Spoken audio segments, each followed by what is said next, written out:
안녕하세요. 이기적 전기균사 필기 기본서 챕터 3 전하의 성질과 전기의 성질과 왜 그러지? 전하의 성질 다시 가겠습니다. 안녕하세요. 이기적 전기균사 필기 기본서 챕터 3 전기의 성질과 전하에 의한 자기장 이동 내용과 문제 풀어보도록 하겠습니다. 섹션 1 전기의 본질 정전기력에 대해서 배워보도록 하겠습니다. 정전기력에선 첫 번째로 나올 수 있는 게 클롱의 법칙이 나올 수 있습니다.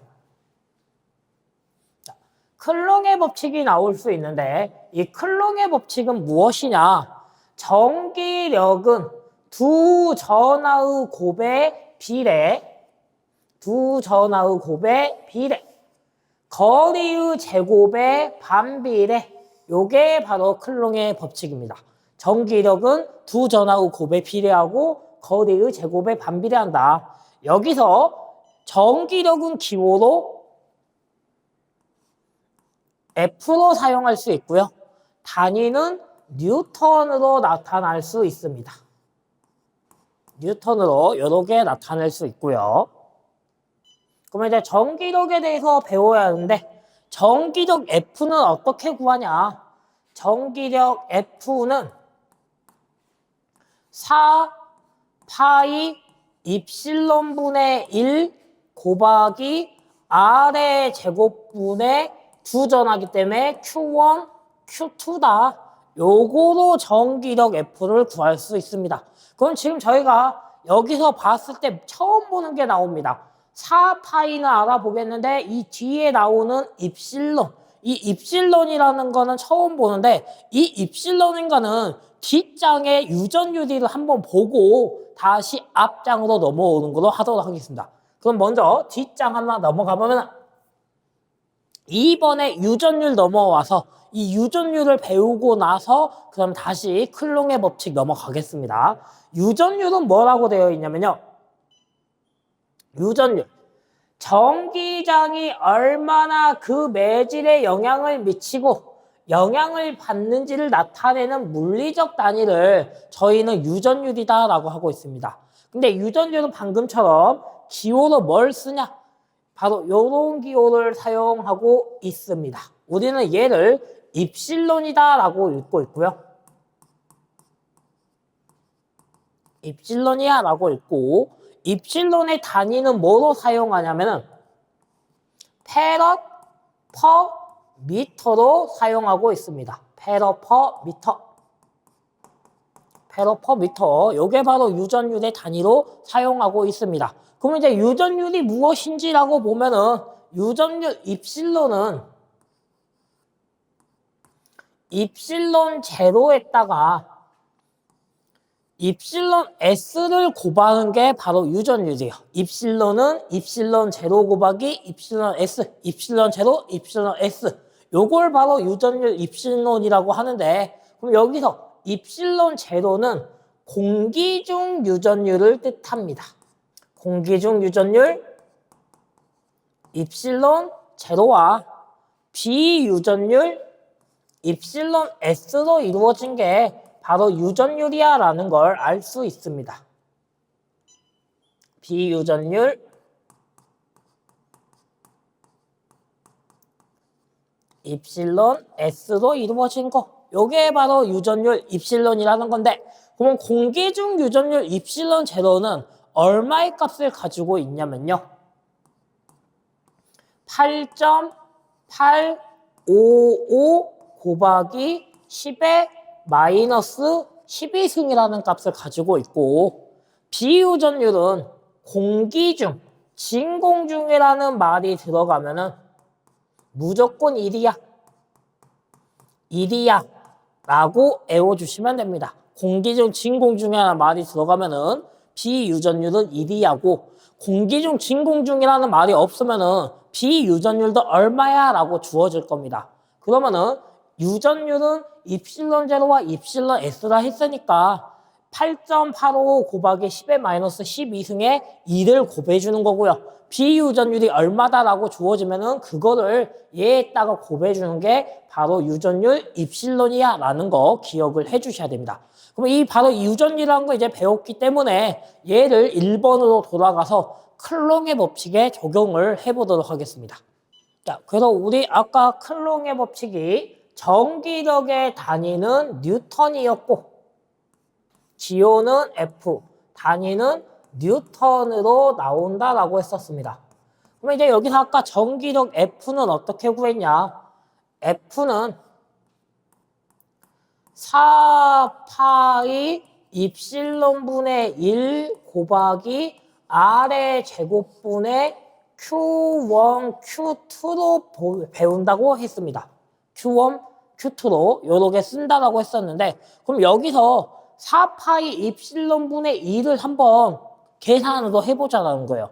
4는 그대로 숫자 4 곱하기 파이는 3.14 곱하기 입실론은 아까 입실론 제로와 입실론 S인데 입실론 제로는 8.855 곱하기 10의 마이너스 12승 곱하기 여기서 비유전율이 안 주어지면은 공기 중 진공 중으로 보고 1이라 있습니다. 근데 우리 항상 클롱의 법칙은 공기 중 진공 중이라는 말이 들어갈 거기 때문에 여기에 1을 넣어줘야 됩니다. 비유전율 1 이거 분의 1이다라는 겁니다.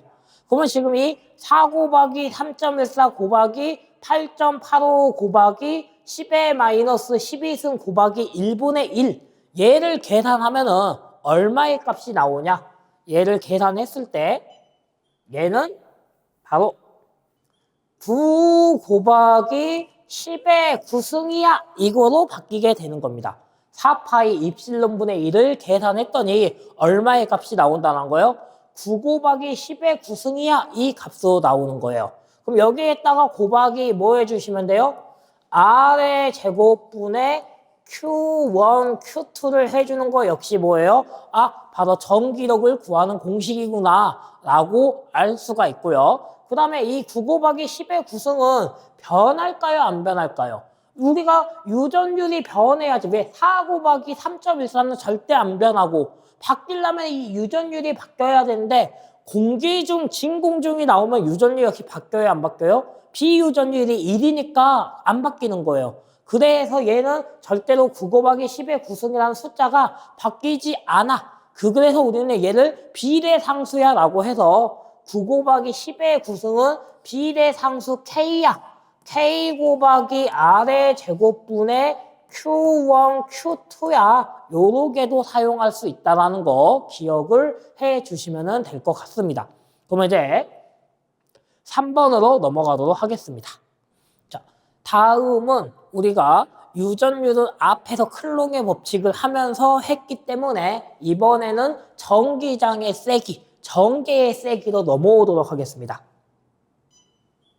자, 전기장의 세기는 전개의 세기와 같은 말로 사용을 하고 있고요. 이 전기장의 세기가 뭐냐?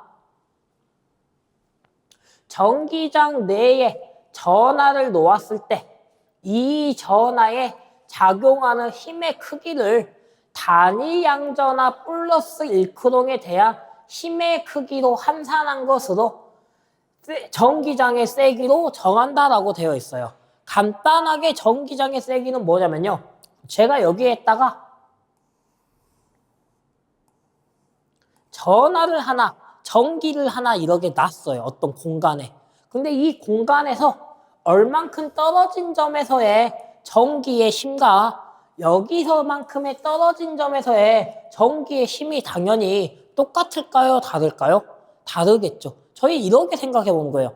겨울철에 온풍기를 하나 갖다 놨어요. 근데 이 온풍기가 나랑 얼만큼 떨어져 있냐에 따라서 따뜻한 기운이 어때요? 서로 달라지죠. 온풍기 너무 앞에 있으면 난 더워 죽겠는데 멀리 떨어지면 난 추워라고 할 수 있잖아요. 그게 바로 뭐예요? 전기장의 세기라는 거예요. 얼만큼만의 거리에 떨어졌을 때 전기가 이거에 얼마의 영향을 끼칠 수 있냐. 이게 바로 전기장의 세기였습니다. 그럼 이제 우리가 이 전기장의 세기에 대해서 한번 봐야 되는데, 자, 전기장의 세기는 사실 클롱의 법칙을 해놓으면은 쉬워요. 클롱의 법칙을. 클롱의 법칙을 해놓으면은 전기장의 세기가 쉬운데 왜 클롱의 법칙을 해놓으면은 전기장의 세기가 쉽다 하냐? 먼저 클롱의 법칙을 한번 적어볼게요. 우리 클롱의 법칙일 때 F는 4파이 입실론분의 1 곱하기 R의 제곱분의 Q1, Q2였습니다. 그리고 얘는 4파이 입실론분의 1을 계산하면은 9 곱하기 10의 구승이 나온다 했고 여기에 곱하기 R의 제곱분의 Q1, Q2로 나타낼 수 있었어요. 근데 이 9 곱하기 10의 구승은 뭐라고요? 변하지 않는 수니까 K 곱하기 R의 제곱분의 Q1, Q2로도 사용할 수 있다는 거예요. 이걸 뭐였어요? 전기력이었어. 전기력. 클롱의 법칙.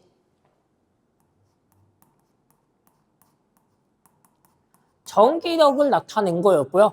이번에는 우리가 뭘 배워야 돼요? 너 전기장에 세게 할 건데 왜 클롱의 법칙 하고 있어? 연관이 있어서 그래, 연관이. 한번 볼게요. 전기장의 세기. 전개의 세기는 기호로는 2로 표현하고 있어요. 2로. 기호로는 2로 표현을 하고 있고 얘가 어떻게 표현되냐? 클롱의 법칙을 그대로 따랐을 거예요. 4 파이 입실론분의 1 곱하기 R의 제곱분의 Q1, Q2는 클롱이잖아요. 전기력. 전개는요. Q가 하나만 있는 거예요. Q가 하나만. 전하가 하나만 있는 거.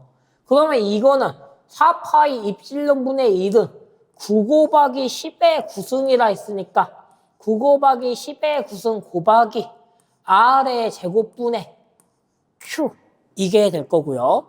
얘는 K 곱하기 R의 제곱분의 Q 요렇게 나오기 때문에요.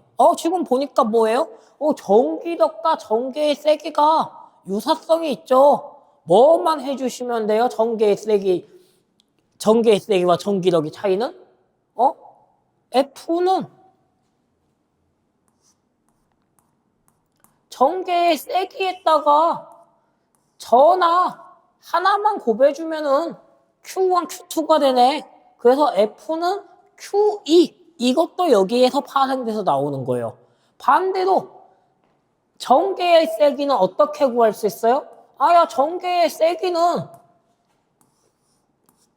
전기력하고 전하하고 나눠주면은 전개의 세기네, Q분의 2네, Q분의 F네 라는 걸 알 수가 있다라는 거예요. 알 수가 있다. 그래서 이게 뭐예요? 우리가 전기력, 클롱의 법칙을 잘 해놓으면은 뭐가 쉬워져요? 전개의 세기가 쉬워져라는 걸 알 수가 있습니다. 그래서 우리가 제일 중요한 게 전기력 하나는 꼭 외워야 돼요. 전개의 세기는 못 외워도. 왜? 외우고 나서 뭐만 하면 되니까요. 전개의 세기는 Q를 하나 없애면은 전개의 세기는 클롱의 법칙에서 라는 걸 할 수가 있기 때문에 요거를 잘 꼭 기억을 해 주시고요. 다음으로 넘어가 보도록 하겠습니다. 자, 다음입니다. 다음은 전인데 이 전이는 전기적인 이치 에너지를 전이라고 하고 있어요. 전기적인 이치 에너지를 전이라고 해. 자, 우리가 만약에 나 이제 전이를 구해야 되는데 전이 역시 뭘 하고 있으면 편하냐? 클롱의 법칙을 잘 알고 있거나 안 그러면은 전개의 세기에 대한 공식을 잘 알고 있으면 편한데 우리가 무조건 뭐는 기억해야 돼요? 클롱의 법칙은 꼭 기억을 하나 있어요. 그래서 우리 클롱의 법칙 먼저 써볼게요. 클롱의 법칙에서 전기력 F는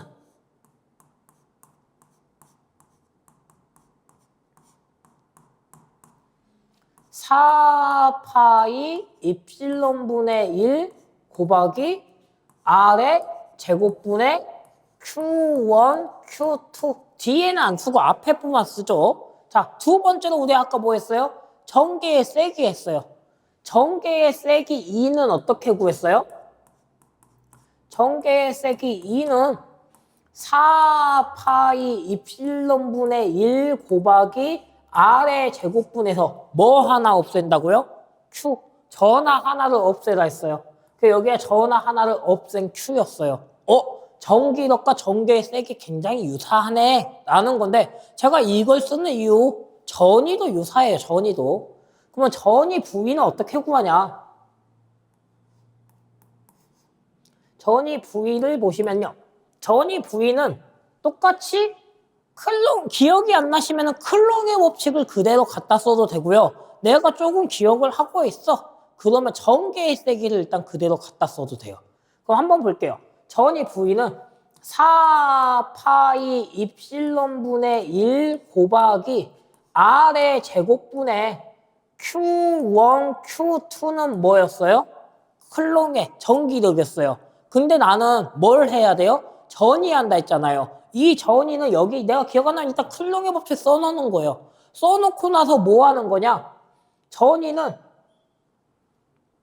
전하도 하나만 있어야 되고 거리도 하나만 있어야 돼. 요렇게 바꿔주는 거예요. 그럼 뭐가 되는 거예요? 4파이 입실론분의 1 곱하기 R분의 Q가 돼 라는 거예요.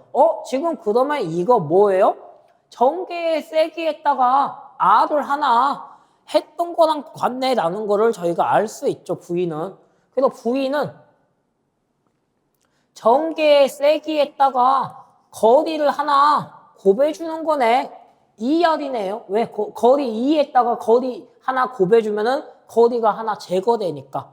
그래서 전위 V는 거리에다가 전개의 세기를 곱해주는 거 요렇게도 나올 수가 있고요. 그럼 우리가 아까 이 4파이 입실론분의 1을 계산하니까 얼마였어요? 9 곱하기 10의 9승 곱하기 R분의 Q 요렇게 나와야 되고요. 얘는 K 곱하기 R분의 Q 요렇게 나와야 됩니다. 그러면 이제 우리 전위의 단위는 뭐가 되냐? 전위는 전기의 이치니까 볼트가 됩니다. 볼트. 전기의 이치이기 때문에 볼트가 되고 우리 전기의 세기의 단위는 볼트 퍼 미터로 나옵니다. 볼트 퍼 미터. 전기력의 단위는 뭐였어요? 뉴턴이었다. 얘들의 단위 하나도 헷갈리지 않게 전기력은 힘이니까 뉴턴. 전기의 세기는 어떤 공간에서 전하를 놓았을 때의 공간이기 때문에 볼트 퍼 미터. 전위는 전기적인 이치이기 때문에 볼트야라는 거 기억을 해 주시고요. 이러게 되면 지금 뭐예요? 전기력 하나 애웠더니 전개의 세기가 돼버리고 전개의 세기 하나 애웠더니 전위까지 이렇게 해결이 돼버리네요. 이게 하나 가지고 여러 가지가 나올 수 있는 하나 연동할 수 있는 문제였습니다. 자, 다음으로 한번 넘어가도록 하겠습니다. 자, 다음은 전기력선이 나옵니다. 전기력선인데 이 전기력선은 뭐라고 생각하시면 되냐면요. 전기장에 의해서 정전기력이 작용하는 것을 설명하기 위해 가상으로 작용하는 선을 전기력선이라 한다는 거예요. 이 말은 무슨 말이냐? 우리가 전기가 나오는 게 눈으로 보여요? 안 보여요? 눈으로 안 보여요. 근데 이걸 눈으로 이거 설명을 어떻게 할 수가 없어요. 그래서 뭐예요? 어떻게 작용되는 걸 보여주기 위해서 가상의 선으로 한번 우리가 전기를 표현해 줄게. 이게 바로 전기력선입니다. 그러면 이 전기력선에서 성질이 있는데 이 전기력선의 성질 첫 번째는 전기력선은 양전하에서 시작하여 음전하로 끝난다. 요게 첫 번째를 기억해 주셔야 되고요. 두 번째로 전기력선은 높은 곳에서 낮은 곳으로가 두 번째고요. 세 번째로 전기력선은 도체 내부에 존재하지 않는다. 요걸 기억을 해 주셔야 되고요. 다섯 번째로 네 번째로는 전기력선은 등전이면과 수직교차한다. 요거를 기억해 주셔야 되고요. 다섯 번째로는 전기 이력서는 서로 교차하지 않는다. 여러 개까지입니다. 원래는 이렇게 전기이력서는 이 다섯 가지를 기억을 해 주시면 되고, 제가 여기에서 이 하나 넣어놓은 거는 뭐냐, 얘는 사실 전기 이력선의 성질이 아니고 가우스 정리예요. 가우스 정리. 얘는 가우스의 정리예요. 가우스의 정리.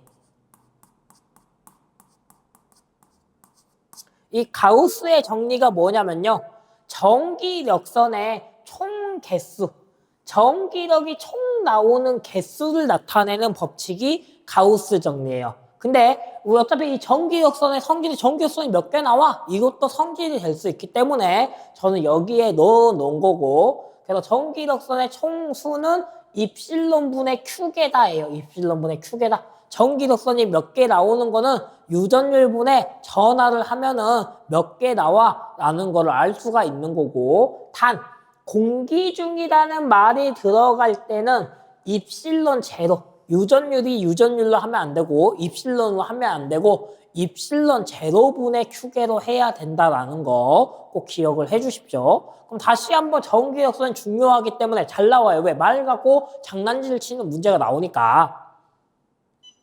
그래서 전기력선은 양전화 또는 정전화, 플러스에서 마이너스, 음전화, 부전화, 마이너스로 끝나야 돼. 전기력선은 플러스에서 마이너스.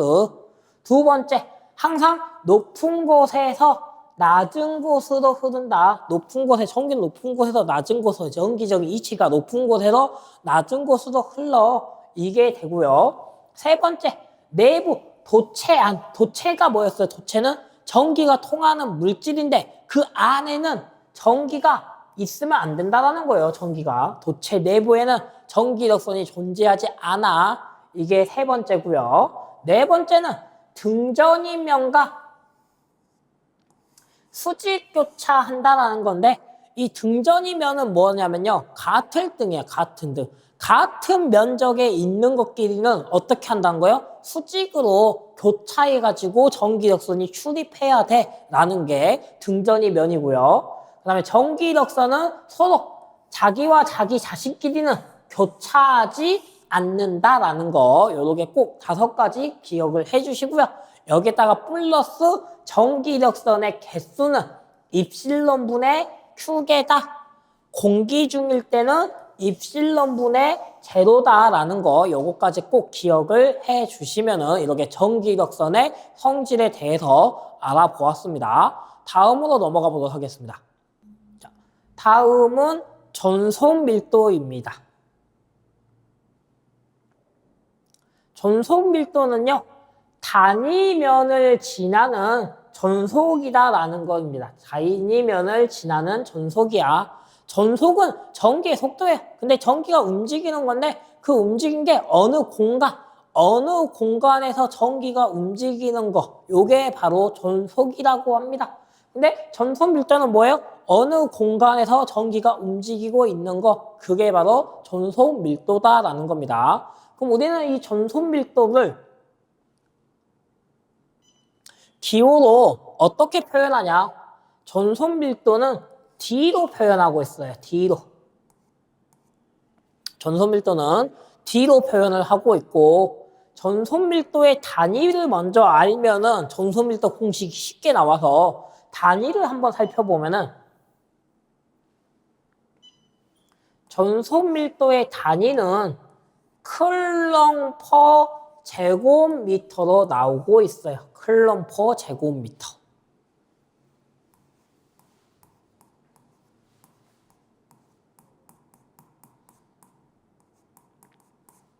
그럼 클럼 퍼 제곱미터가 뭐라는 거예요? 아, 전속 밀도의 단위야. 그러면 이 면적의 단위만 보고도 전속 밀도 D가 뭔지 살짝은 나올 거예요. 자, 전속 밀도 D를 그럼 한번 봐볼게요. D는 제곱미터는 뭐의 단위예요? 면적 A. 퍼니까 분해. 그 다음에 클롱은 뭐의 단위였어요? 전하, 전기량, Q. 전하, 전기량, Q. 그래서 전선 밀도 D는 A분의 Q다. 요게 하나 나올 수 있어요. 근데 여기서 이 A는 단면적이잖아요. 도체의 단면적이에요. 그래서 이 도체의 단면적을 도체 9의 단면적으로 표현할 수 있어서 9의 단면적은 4파이 R의 제곱이야. 이거분의 Q로도 우리가 표현할 수 있는 거예요. 4파이 R의 제곱분의 Q야. 왜? 도체 9의 단면적으로 보자 해서 4파이 R의 제곱분의 Q 요게 되고요. 그 다음에 얘는 뭐가 되냐면은 우리 전개의 세기 공식을 한번 적어야 돼요. 전개의 세기 2를 한번 적어보면은 2는 4파이 입실론분의 1 곱하기 R의 제곱분의 Q였죠. 얘가 이거 하면은 어떻게 돼요? 얘를 다시 한번 쓰면은 4파이 입실론 R의 제곱분의 Q 요렇게도 전개의 세기를 쓸 수가 있어요. 그러면 지금 이 그림이 어디서 많이 본 거예요? 우리 전선 밀도 4파이 R의 제곱분의 Q 요거랑 요거랑 어때요? 많이 유사한데 뭐만 없으면 돼요? 야 여기서 입실론만 없으면 아예 똑같잖아. 이게 되는 거죠. 입실론만 없으면은. 근데 이거는 뭐라고요? 전개의 세기 2를 구하는 공식이래요. 근데 전개의 세기 2를 구하는 공식에다가 뭐만 없으면 돼요? 요 입실론만 없으면은 얘랑 똑같아지네. 그래서 전선 밀도 D는 전개의 세기에다가 입실론을 곱해주면은 요 그림이 되더라라는 거예요. 입실론 2에다가 전개의 세기를 입실론에다가 전개의 세기를 곱해주면은 이 그림이 나와. 그래서 전선 밀도 D는 A분의 Q 4파이 R의 제곱분의 Q 입실론 2야. 요렇게가 나올 수 있다라는 거를 꼭 한번 기억을 해 주시면 될 것 같습니다. 이렇게 저희가 섹션 1번의 전기의 본질에 대해서 알아보았습니다.